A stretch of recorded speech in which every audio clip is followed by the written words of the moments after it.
Some days ago, famous and acclaimed guitar reviewer Trogly uploaded a video. Said video's point is to quote-unquote put on blast a certain store in Reverb.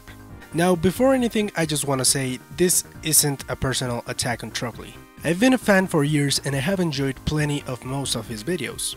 But when I see bullshit, I will call it out, even if it is someone I admire or look up to. But anyways, let's get to the point. If you're familiar with Trogly's channel, you'll know he's a known Gibson simp. The guy adores anything that Gibson made, and anything that's not Gibson is flawed in some way. Although when disclosing Gibson's flaws, both in design and manufacturing, he will go much softer on Gibson than other similarly priced and prestige brands.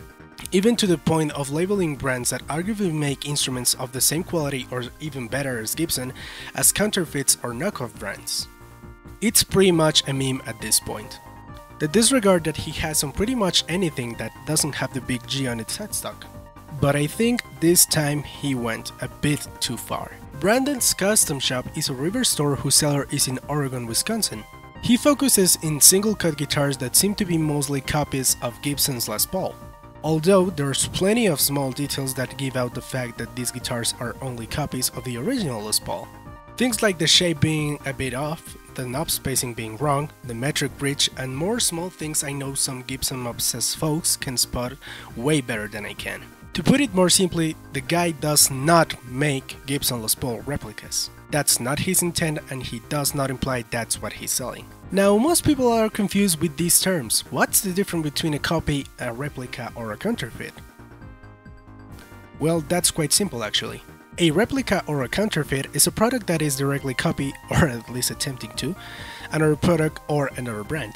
A Gibson, as you may know it, will try to be as close to the original as possible, including the Gibson logo, serial number, made in USA stamp and other stuff, more subtle like fret nips or Gibson hardware and electronics. Replicas or counterfeits are made to pass as the original product, sometimes with malicious intent. And a copy is a product that takes parts of the idea of another product without trying to pass as the original. For example, Schecter makes a clear Les Paul copy with the Solo 2 shape.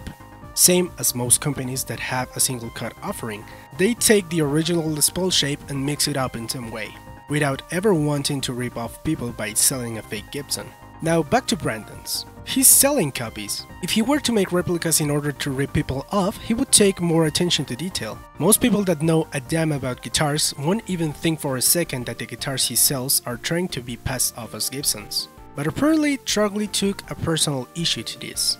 Trogly's whole issue with this guy and the guitars he's selling is the fact that he had the audacity to sell guitars with the Gibson's open book headstock, which, to be perfectly fair, was trademarked by Gibson, and at least in the United States, is a thing that they only can put on their guitars. And this makes it worse knowing the history that Gibson has with quote-unquote protecting their guitars and their trademarks, going as far as sending companies cease and desist letters for making B-style guitars, such as Kiesel, or simply making a single-cut guitars that, while may not change that much in the shape, are still drastically different instruments from a Gibson, like the House Arena.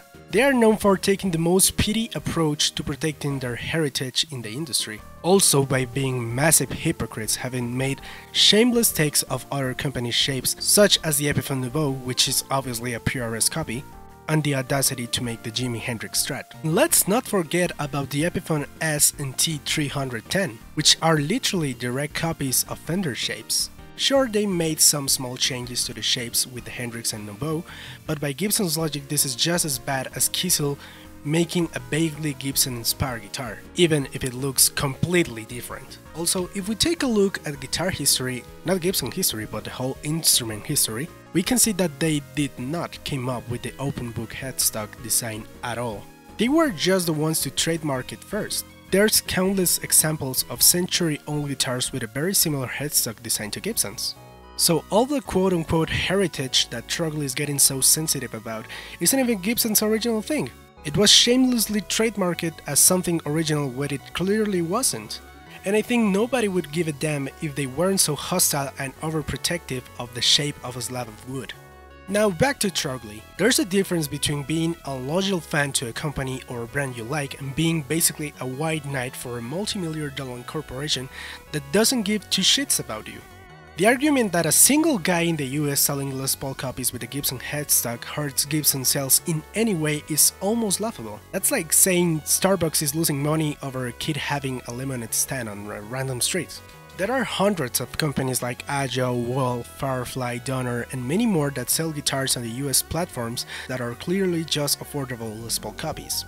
Because let's remind our friend Trogly that not everyone has $2,000 to dump in a guitar all willy-nilly like they are buying a Snickers. Because there's a whole mindset behind this behavior. The mindset that having a certain shape of wood at the end of your guitar along with a certain logo makes you part of an elite club that certain people can't enter. Not just the over-patriotic behavior that a lot of Americans have for products made in their country, but also the idea that to get the quote-unquote good stuff or the quote-unquote real deal, you have to give several $1,000s to a company.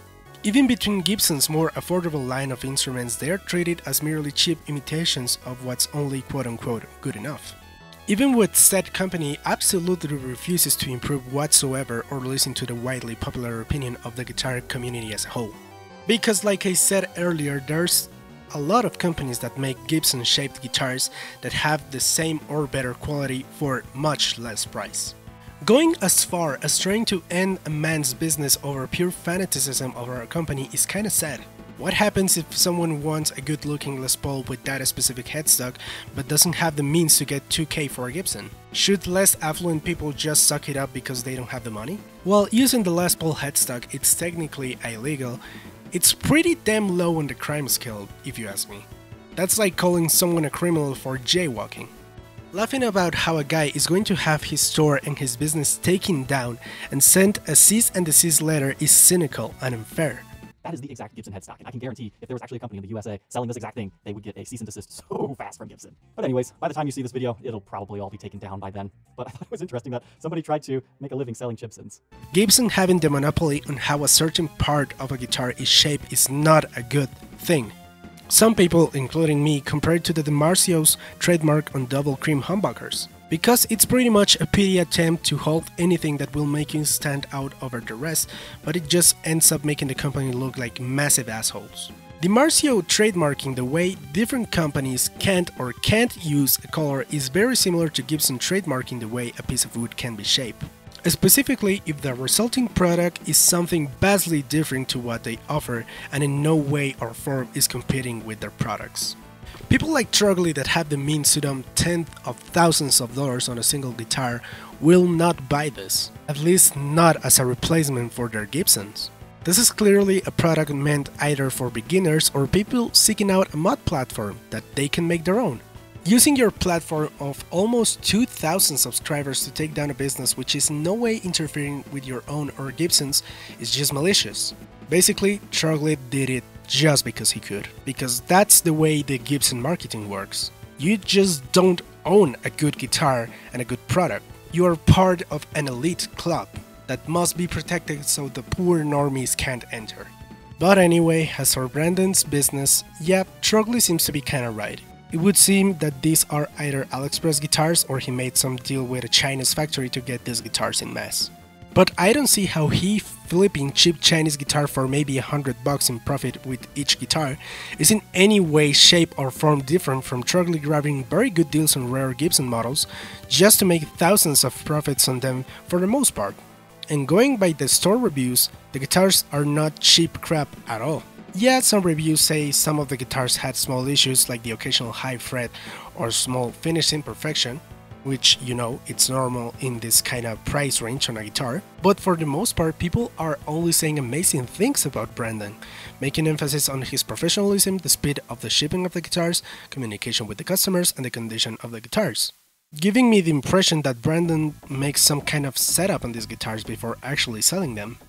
It's clear as day that his intention is not and was never to rip people off or had any malicious intent with his business. Just wanted to give people the choice in getting an affordable Les Paul guitar with a good look and the traditional headstock. I truly hope he can get his platform back because he truly seems like a great seller with very decent products. And it is greatly unfair that he's being treated like a low-scum criminal and had his whole business taken down out of the jealousy of a few elitists in the community. Okay, so a small note from editor Juan. I just spoke to Brandon on Reverb and I have some good news. According to Brandon, he will be revisiting the headstock design, and with the upcoming models he will be back stronger than before, so that's actually a really good positive note to end this section. And we're really happy to hear that, while he got some of his business modified, he at least can come back and sell the guitars that he was selling before, because they seem to be pretty solid. So yep, that's pretty much everything on that. But now let's see some of the comments in the Trogly's video and the people's reaction to what he did and said. Foxtrot889 says, LMFAO, who cares what Slash thinks? His original guitar, as far as I remember, was a knockoff counterfeit. The Mac34 replies, people would argue Slash's guitar is not a fake, arguing it's actually a quote-unquote quality replica made by a professional luthier, but that doesn't make sense. He's copying the designs and selling it with the logo. It's worse than the guy is doing on the video. Wizards with Machinery replies, replica is the key word there, aka a copy, aka counterfeit. Quality product or not, professional luthier or amateur, it is what it is. Honestly, I could care less either way though. Warroof EX replies, I guess that's the main reason why no one cares about the AFD Les Paul, is that it was made in the US, even if it is a counterfeit guitar. Americans are quite protective of anything that is made in their country and love to bash anything made in China, even if it is something of high quality, like the Eastman guitars. Yep, I completely agree. That was a pretty poor argument for Trogly to use, almost as he didn't know that the original Slash guitar, the one that he used to record Appetite for Destruction, is not actually a Gibson. It was a knockoff or a counterfeit, as this guy is saying, because the luthier actually put a Gibson logo on it that was made by a guy, and Slash just happened to play that over his Busy Riches, and he was like, yeah, this is it, this is pretty nice. Tommy Reader says, who cares? I'm not for corporate monopolies. You get what you pay for. Why is everything at Walmart legit but Chinese copies of a Gibson not? Nobody complains about Derek Les Pauls. What if the next Derek is someone living in China? Build good guitars, collect what they are worth, that's what I think. Wise Guy replies, it is a little weird that he's going after the guy, and you are 100% right about Derek Les Pauls. Everyone including this channel have praised him in the past. Yeah, pretty much. The main complaint seems to be that they are, the Chinese cheap crap and all of that. And not that they are actually counterfeits, because as these persons are saying, Trogly pretty much doesn't have an issue with quality US made Les Paul copies pretty much.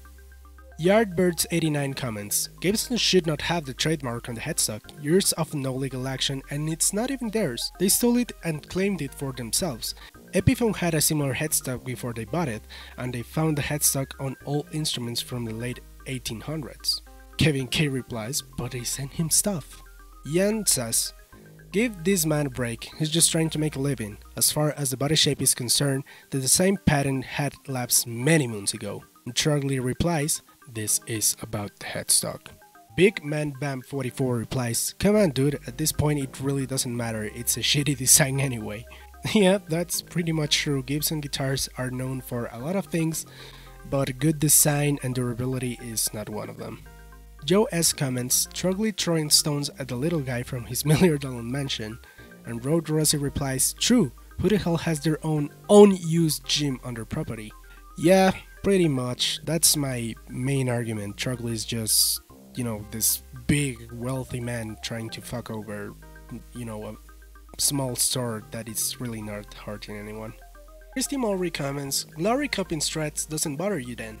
Trogly replies, if you want to sell your own version of a popular design and brand it as your own and make changes, that is fine. Directly copying the shape and headstock is wrong. Elecanium replies, so Tokai Reiko strats are wrong? Yeah, also something that I forgot to mention in the main brand is that we all know it. Trogly wouldn't give a damn if he found the exact same thing but Fender. If he found a small store that made Strat copies, Tele copies, Jazzmaster copies and all of that with the Fender headstock, but just with no logo, he would just, chuckle it up and carry on with his life. It's a issue that he's such a Gibson simp that he has to protect this company, even if they don't give a rat's ass about him. Keith Sagan comments, let him be, don't be a rat. They look like nice guitars and the price is realistic. Buy one, document it, let's see what they are made of. Kodafi replies, "No doubt. Can't believe he's playing Gibson police reporting, dude." Then he makes fun of him and says he'll get shut down and he can apply to sell Epiphone, SMH. Haken Carlson replies, "I'm pretty sure he got a huge boost in traffic from this video, so I don't think he's complaining." Stuart Ross replies, "Trogly was the kid who reminded the teacher to collect the homework." I mean, yeah, like he's just like Kodafi said, he's just playing Gibson police reporting now. He's not just content with selling Gibsons and documenting Gibsons and all of that, but he's also like actively quote unquote defending their legacy and all of that, which if you ask me is pretty lame. Like, it's okay to be a fan of a brand. I guess all guitarists have a certain brand that they prefer and they defend from people criticizing them. Hippie Biker comments, "I subscribe to this channel to watch you discuss different types of guitars, not to go internet surfing for stuff or especially turn people in on things. Seems you've gotten off your original premise. But do as you want, it is your channel, but I would dare to say that you will lose viewers going down this road. Stay true to what you got here and stay humble." And Lunchbox 1986 comments, "I'm with you, man." I couldn't agree more. I think that most people that watch Trogly, including myself, subscribe to him because it's a pretty cool idea, like grabbing old models from a certain brand and documenting, the history of that brand. It's pretty cool. I like Gibson guitars and I like Gibson as their products. I don't specifically like them as a company, but I do enjoy their guitars. My favorite shape is the Les Paul. So yeah, seeing Trogly going down the Mark Agnesi road is quite disappointing to say the least. Ray Morado comments, "Why report the guy? Leave him alone. Not everyone can afford a $1,000 plus Gibson. Besides, even if the guitars are trash, they're a good basis for mods without regretting messing up the guitar." Gavin Shi replies, "Wait until China copies your product using cheap labor, then you can cry too." And Ray Morado replies again, "Bro, I honestly don't care. Fender quote-unquote works hard on their products, and there have been replicas of their guitars for years. Yet people will still buy a Fender or a knockoff. It's the same with this video. Gibson makes Gibson guitars and other companies make copies of their guitars. Either way, it's up to the buyer to decide what he or she wants.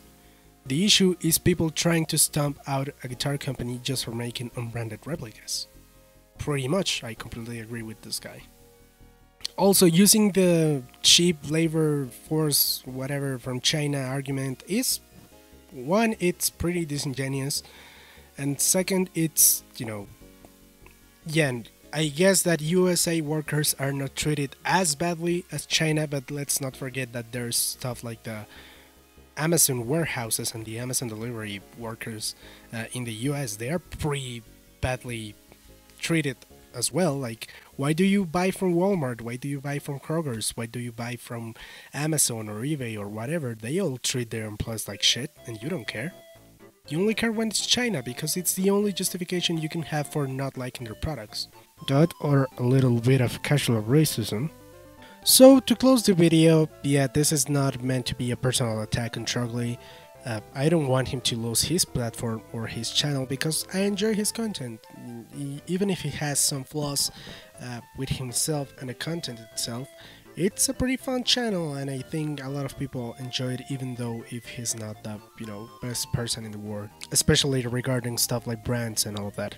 But as I said, when I see bullshit, I have to call it out. I can't keep quiet because if no one says anything, then it will just keep happening. The mentality will keep spreading on on all of the community.